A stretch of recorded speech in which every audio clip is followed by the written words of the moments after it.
नमस्कार दोस्तों, स्वागत है आपका YouTube channel talk for helper. और आज बात करेंगे हियरिंग एड के संबंध में। लास्ट दो वीडियोस में आपने देखा कि हियरिंग लॉस क्या है, कैसे होता है, सडन हियरिंग क्या है, क्यों होती है, इनके समाधान क्या है। और इनका समाधान में सबसे बड़ी चीज आती है हियरिंग एड, यानी कि जो कान में मशीन लगाते हैं वो। लेकिन ये कई तरीके की आती है, इनकी क्या रेट्स है और हमारे लिए कौन सी अच्छी रहेगी।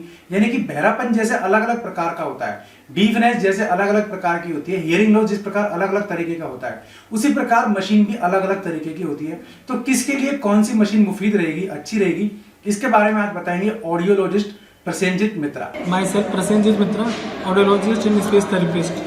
अब हम टॉपिक लेते हैं जैसे हियरिंग एड, कान की मशीन।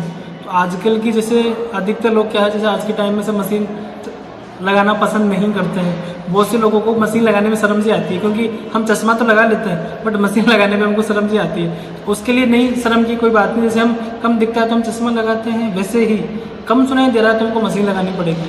अब मशीन के अंदर जैसे मशीन का लॉस हमने पता कर ही लिया कि किन वजह से हमारा हियरिंग लॉस होता है। जैसे कोई हियरिंग जैसे ईयरफोन ज़्यादा लगाते हैं, ट्रैफिक में है, नॉइस में है, ड्राइवर वगैरह होते हैं, तो उनको हियरिंग लॉस ज़्यादा होता है। या किसी बीमारी की वजह से उनका लॉस हो गया तो हम लगाना है हियरिंग एड। अब हियरिंग एड होते हैं बेसिकली दो टाइप के। पहला होता है एनालॉग हियरिंग एड, दूसरा होता है digital hearing aid. Analogue hearing aid, और इसके अंदर भी वैरायटी होती है। जैसे पुराने ज़माने में आपने सबने देखा होगा कि एक पॉकेट वाली आती थी, जो हम बुजुर्गों को देते हैं तो पॉकेट में रहती थी। एक होती है BTE, बिहाइंड द ईयर, जो कान के पीछे रहती है। एक होती है ITC, in the canal, ITC। और एक होती है CIC, completely in the canal. ऐसे वेराइटीज़ में अलग अलग होती है, बट बेसिकली मैं आपको बोलूँगा कि आप लोग बिहाइंड द ईयर इस्तेमाल करें। वो हियरिंग एड क्या होता है, बड़ा भी होता है, उसका बैटरी बैकअप अच्छा रहता है, नॉइस वगैरह भी अच्छे से आपको सुनाई देती है। अब इसमें आता है एनालॉग और डिजिटल। एनालॉग मशीन ये होती है कि उसके अंदर आप उसको मैन्युअली सेट नहीं कर सकते, कंप्लीट सेटअप रहता है। आपको सिर्फ उसको लगाना है, उसमें आप ऑन ऑफ का बटन, दो चीज़ें रहती है, ऑन ऑफ और वॉल्यूम कम ज़्यादा। कि आप जैसे अगर नॉइस में जा रहे हैं तो उसकी आप आवाज़ कम ज़्यादा कर सकते हैं, और घर पे हैं, साइलेंस एनवायरनमेंट में हैं, तो आप उसकी नॉइस कम करके उसको आप यूज कर सकते हैं। अब आता है डिजिटल। डिजिटल में बेसिकली ये रहता है कि वो जो हियरिंग एड लगता है वो ऑडियोग्राम के अकॉर्डिंग लगता है। उसमें आप फ्रीक्वेंसी बाय फ्रीक्वेंसी सेट कर सकते हो। उसमें 250 से लेकर 8000 तक हम उसको फ्रीक्वेंसी सेट करते हैं। जो फ्रीक्वेंसी जैसे आप आज ही इस्तेमाल कर रहे हो, तो आज आपका हियरिंग लेवल 50, 60 या 70, 80 के आसपास ख़राब है या प्रॉब्लम है, तो आप उसको हियरिंग लेवल को कुछ महीने बाद में उसको आप ठीक कर सकते हैं।